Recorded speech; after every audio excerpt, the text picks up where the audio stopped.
जय हिंद दोस्तों। नए साल के शुभ अवसर पर ट्विटर पर जहां hashtag happy new year trend करना चाहिए था, वहीं पर ट्विटर पर hashtag petrol diesel price trend करने लग रहा था। आज के वीडियो में हम पूरा डिटेल में बात करेंगे कि आखिर यह ट्विटर पर नया ट्रेंड क्यों करने लग रहा था। दोस्तों वीडियो में बने रहिएगा एंड तक, और चैनल पर नए हो तो सब्सक्राइब करके बेल आइकन प्रेस कर दीजिएगा, क्योंकि यहाँ पर आपको इंफॉर्मेटिव वीडियो मिलती रहती है। साल के आखिरी दिन राजधानी दिल्ली में पेट्रोल का प्राइस लगभग 96 रुपये था। इसके अलावा डीजल का प्राइस लगभग 90 रुपये। तो इसके अलावा ऑल इंडिया एवरेज की पेट्रोल डीजल की प्राइस देखते हो तो आज के समय में पेट्रोल की प्राइस लगभग 106 रुपये है। इसके अलावा डीजल की प्राइस लगभग 94 रुपये है।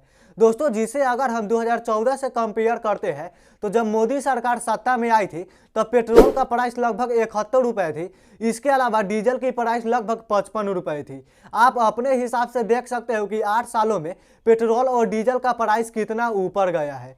दोस्तों आपको अगर लगता है कि मोदी सरकार के आते ही पेट्रोल और डीजल का प्राइस ऊपर जाने लगा, तो ऐसा नहीं है। नवंबर 2015 की यह रिपोर्ट देख सकते हो। जब मोदी सरकार सत्ता में आई थी उसके एक साल बाद पेट्रोल और डीजल के प्राइस में लगभग 10 रुपये घटोतरी देखने को मिली थी। फाइनेंशियल ईयर 2016-17 में पेट्रोल और डीजल के रेट में थोड़ी सी बढ़ोतरी देखने को मिली, जिसका प्रभाव उतना नहीं पड़ा। लेकिन 2018 के बाद लगातार रेट बढ़ रहा है, जिसका प्रभाव आम जनता पर पड़ रहा है। साल 2014 से 2021 की रिपोर्ट माने तो लगभग 33 से 36 रुपये पेट्रोल और डीजल पर बढ़ाए गए हैं। दोस्तों पेट्रोल और डीजल का प्राइस इतना बढ़ रहा है, इसको जानने के लिए आपको यह जानना पड़ेगा कि आखिर इसका प्राइस बढ़ता क्यों है। तो जब मार्केट में किसी भी चीज़ का डिमांड बढ़ने लगता है और उसका सप्लाई घटने लगता है तो उस चीज़ का ऑटोमेटिक दाम बढ़ने लगता है। इसके जस्ट अगर विपरीत होता है तो इस केस में दाम घटने लगता है। तो भारत दुनिया का second largest crude oil importer country है। भारत सबसे ज्यादा क्रूड ऑयल इंपोर्ट सऊदी अरब या इसके अलावा रसिया से करता था। साल 2021 में जब सरकार से यह सवाल पूछा जाता है कि पेट्रोल और डीजल की प्राइस इतनी क्यों बढ़ रही है, तो सरकार रसिया यूक्रेन युद्ध का बहाना दे देती थी। लेकिन अप्रैल 2022 से रसिया की जगह इराक ले लिया है। अब इराक भारत को लगभग 30% क्रूड ऑयल इंपोर्ट करता है। तो आपको अगर लगता है कि पिछले 3-4 सालों में ग्लोबल मार्केट में क्रूड ऑयल का रेट नहीं घटा है, तो ऐसा नहीं है। जब मार्केट में क्रूड ऑयल का रेट घटता है तो सेंट्रल गवर्नमेंट अपने टैक्स को बढ़ा देती है।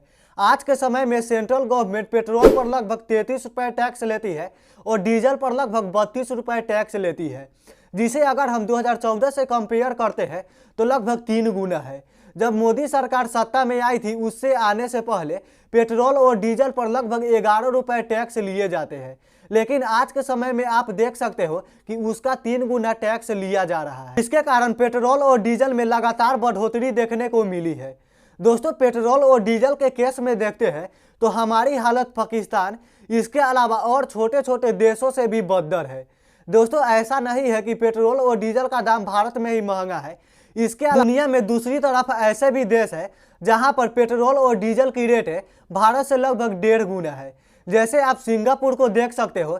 सिंगापुर में पेट्रोल का रेट लगभग 158 रुपये है। इसके अलावा स्विट्जरलैंड में 159 रुपये है। इसके अलावा डेनमार्क में लगभग 161 रुपये है। लेकिन आपको एक चीज़ यह भी ध्यान रखना होगा, वहाँ के लोगों की पर कैपिटा इनकम यानी कि प्रति व्यक्ति आय भारत के लोगों से लगभग 5 से 6 गुना ज़्यादा है, जिसके कारण वहाँ सरकार इतनी ज़्यादा रेटें रखी है तो भी लोगों पर उतना ज़्यादा प्रभाव नहीं पड़ता है। लेकिन अगर आप भारत को देखते हो तो मोदी सरकार पेट्रोल और डीजल के केस में पूरी तरीके से फ्लॉप साबित हुई है। आपने ऐसा भी देखा होगा कि भारत के हर राज्य में इसका प्राइस अलग अलग होता है। जैसे अगर हम दिल्ली की बात करते हैं तो दिल्ली में पेट्रोल की प्राइस लगभग 97 रुपये है। इसके अलावा चेन्नई में 102 रुपये, कलकत्ता में आ जाते हैं तो 106 रुपये हो जाता है और महाराष्ट्र में तो 111 रुपये हो जाता है। दोस्तों पर सवाल है आखिर ऐसा क्यों। यहाँ पर भी सेंट्रल गवर्नमेंट वाला फंडा चलता है। जैसे दिल्ली की सरकार पेट्रोल और डीजल पर कम टैक्स चार्ज करती है, जिसके कारण वहाँ थोड़ा सा महंगा कम है।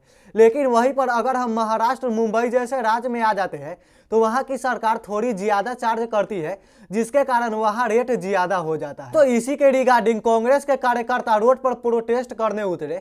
इसके अलावा आम जनता कई बार रोड पर प्रोटेस्ट करने उतर गए, लेकिन सरकार सुने तब न। वैसे ही हमारे देश की गोदी मीडिया सरकार से यह सवाल भी नहीं करती कि आखिर पेट्रोल डीजल का प्राइस इतना बढ़ क्यों रहा है। दोस्तों, अगर गोदी मीडिया का पिछले 1 सालों का डिबेट देखोगे तो एक भी डिबेट ऐसा नहीं है जिसमें पेट्रोल और डीजल के प्राइस को लेकर डिबेट फैलाया गया हो। इसके अलावा एक्चुअल मुद्दे पर एक बार भी बात नहीं किया गया है। दोस्तों, इन सभी बातों को अगर हम पीछे भी छोड़ देते हैं तो आपका भाई हर टॉपिक पर वीडियो लाता रहेगा। अगर वीडियो अच्छी लगी तो लाइक करना है। यहाँ तक अगर वीडियो देखते देखते आ चुके हैं तो चैनल को सब्सक्राइब करके बेल आइकन प्रेस कर देना है, क्योंकि यहाँ पर आपको इंफॉर्मेटिव वीडियो मिलती रहती है। तब तक के लिए जय हिंद, वंदे मातरम।